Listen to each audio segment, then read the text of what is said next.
क्या आपने कभी सोचा है कि आपका लिवर अगर सही काम ना करे तो आपके शरीर पे और ज़िंदगी पे क्या असर पड़ेगा? लिवर ट्रांसप्लांटेशन केवल एक मेडिकल प्रोसीजर नहीं है, बल्कि ये लिवर फेलियर या लिवर कैंसर से पीड़ित लोगों को एक नई ज़िंदगी मिलने का मौका है। आइए इस लिवर ट्रांसप्लांट के इम्पॉर्टेंट प्रोसीजर को आज समझें और हम बताएंगे आपको लिवर ट्रांसप्लांटेशन में 5 चीज़ें जो आप लोगों को पता होनी चाहिए। नमस्कार, मैं हूं doctor Arvinder Soin, chief liver transplant and hepatobiliary surgeon, Medanta the Medicity, Gurgaon.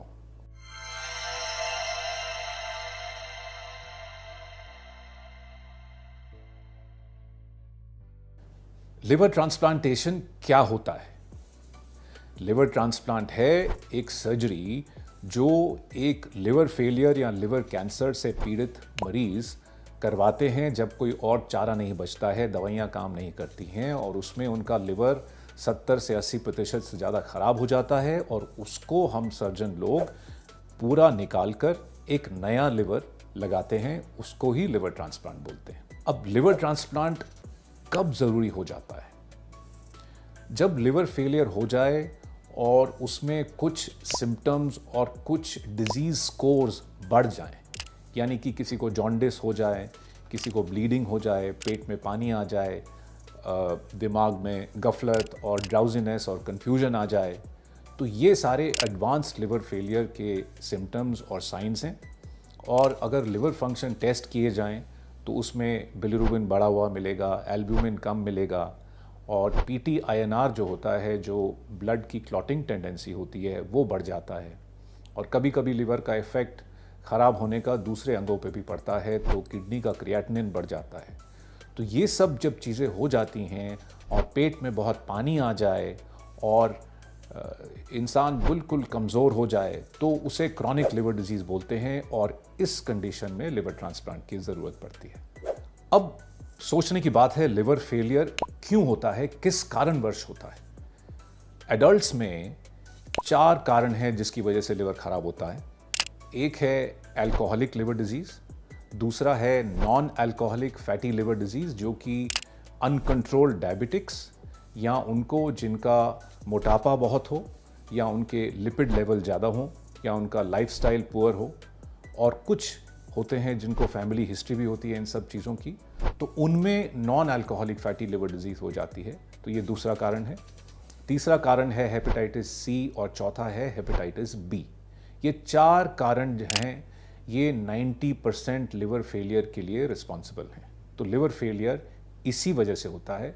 और लिवर कैंसर लिवर फेलियर वाले पेशेंट्स में ही बनता है जिनको पहले से सिरोसिस हो, यानी कि लिवर सिकुड़ जाए, खराब हो, उसी में लिवर कैंसर बनता है। अब सोचने की बात यह है कि लिवर ट्रांसप्लांटेशन के लिए डोनर कहाँ से आता है? वेल, डोनर लिवर के 2 सोर्सेज हैं।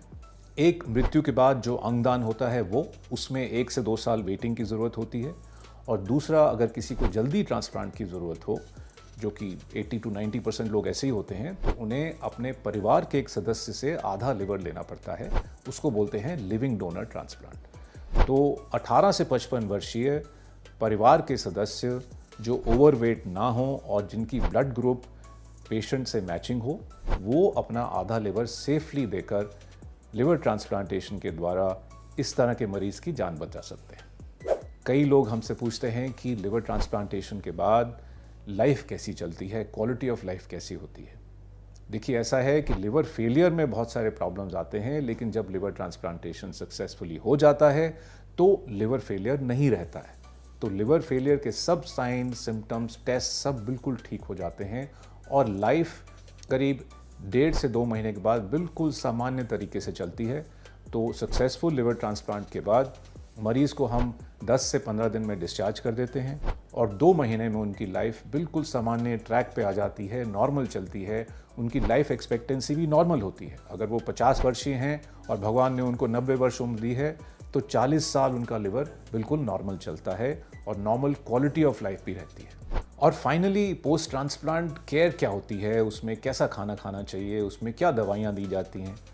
तो ऑपरेशन के बाद बहुत सारी दवाइयाँ प्रिस्क्राइब होती हैं, लेकिन आहिस्ता आहिस्ता 3 महीने में सब दवाइयाँ बंद हो जाती हैं। केवल एक पोस्ट ट्रांसप्लांट इम्यूनोसप्रेशन की दवाई लाइफ लॉन्ग लेनी पड़ती है। उसके अलावा खाने की कोई रिस्ट्रिक्शन नहीं रहती है, एक्सरसाइज की कोई रिस्ट्रिक्शन नहीं रहती है, लाइफ बिल्कुल नॉर्मल चलती है। हाँ, ये ज़रूर है कि कई पेशेंट्स डायबिटिक्स होते हैं, करीब 1/3 पेशेंट्स को डायबिटीज़ होती है, उनको डायबिटीज़ के प्रिकॉशंस लेने चाहिए। और ये बात है कि रेगुलर इंटरवल्स पे, जैसे डॉक्टर ट्रांसप्लांट की टीम बताती है, वैसे इन्वेस्टिगेशंस करना ज़रूरी है, सिंपल ब्लड टेस्ट करना ज़रूरी है। वो इनिशियली 1 से 2 हफ्ते के फ्रीक्वेंसी में होता है, और उसके बाद फिर 1 से 3 महीने के अंतर पे वो टेस्ट बार बार करने पड़ते हैं, और ट्रांसप्लांट टीम फिर बताती है कि उन टेस्ट के बेसिस पे कुछ दवाइयाँ चेंज होंगी या नहीं।